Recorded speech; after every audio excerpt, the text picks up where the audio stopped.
Hello. Today I will be demonstrating on how to recharge your standard fire extinguisher.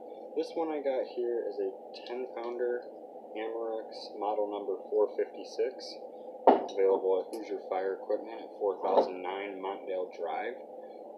So first of all, I'm going to start off by taking this valve assembly off. So you just do that by untwisting it with your hand. Now they're not all hand tight from the factory. You usually got to get a crescent wrench. These styles you got to go from the front, tap it with a rubber mallet, get it loose, that kind of thing.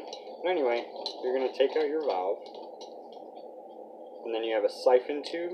Now there's always powder falling from that, you can see that, so you got to kind of knock it off. Okay, so then we're going to set our cylinder off to the side here. We're going to focus just on the valve assembly. So then we take our crescent wrench, flip it upside down so no powder comes out the siphon tube, gets all over it and it's a mess. So you tighten your crescent wrench on that nut, get it loose there, and you take your siphon tube out. Set that aside so you don't lose it. So in there, if you can see that, that's a little valve assembly. So then what you do is you take your needle nose pliers, you grab that valve and pull it straight out, and it looks just like that. You can see that, I don't know if the light, there we go. So that's your valve. Go ahead and throw that away. Take your flathead screwdriver, pry the O-ring off of there, throw that away. And then you take your toothbrush, clean up the threads real good, real nice. I kind of like to get over involved with it. Just make sure it's clean, make sure it's good, nothing's going to leak.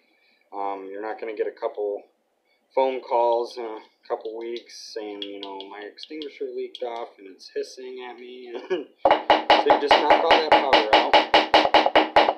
So once you're done taking the valve out, you want to knock out the powder.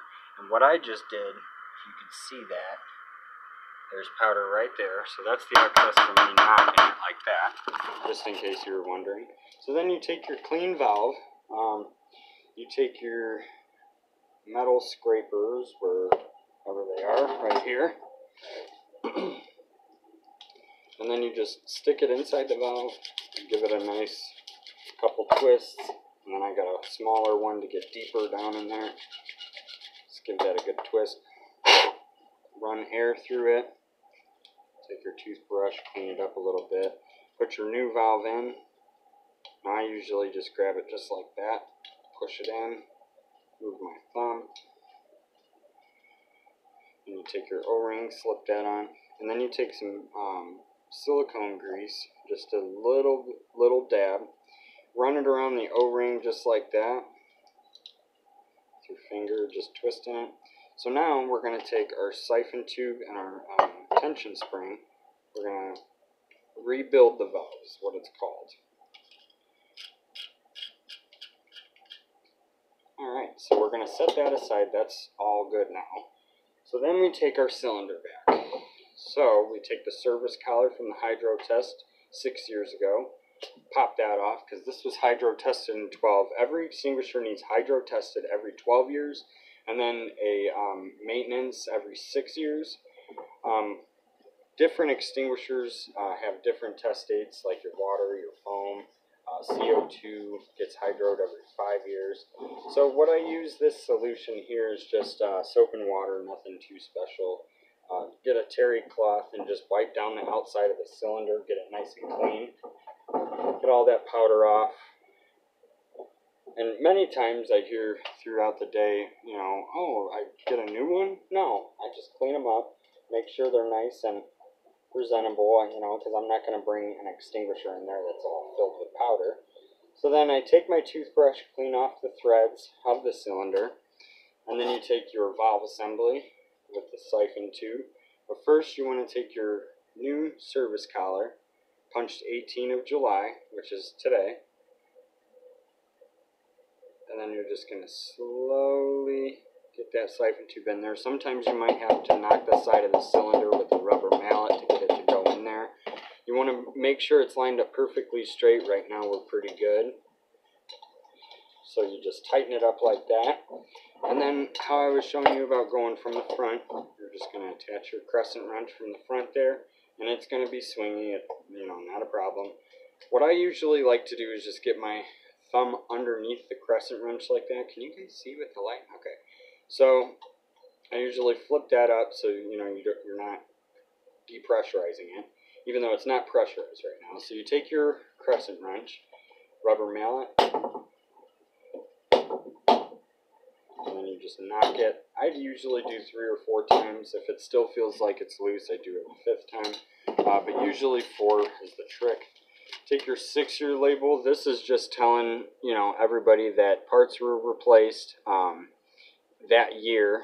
I'm going to sign this and put our company license number, which is just usually a letter and 3 numbers. In this case, ours is A791, and then I'll initial it. And then you just want to tip it up, get that powder moving around real nice.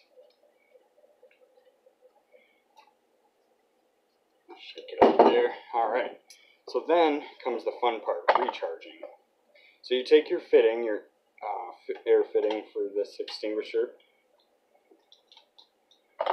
thread it in there, hook it up to your hose. You want to push your handle. Now if you have already charged it with a little bit of pressure, you want to make sure your air is on before you push the handle. Otherwise, all the powder and the nitrogen in the extinguisher is going to shoot out and go into your nitrogen tank, and then you'll have a bomb. So there is no pressure in this, 0 pounds at all. So you pull your handle, and you just start feeding nitrogen in there, and you want to get it in the green. Okay, so what I was talking about in the green, okay, you got 0, 195, so there's the green. You want to get it in the center. So you take your air fitting off. You got your 6-year label. I'm going to take my pull pin, put your pull pin back in there, and then you're going to seal it up so then that way if somebody bumps into it or knocks it off the wall, it's not going to extinguish.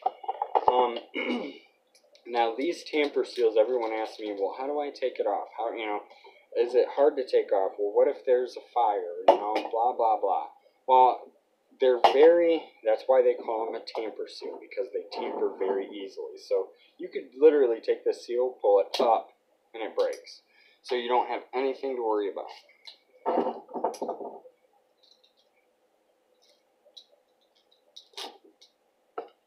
So then we're going to take our recharge tag, and that's what that is. So then we're just going to slide that on here, sign it, and then this is done.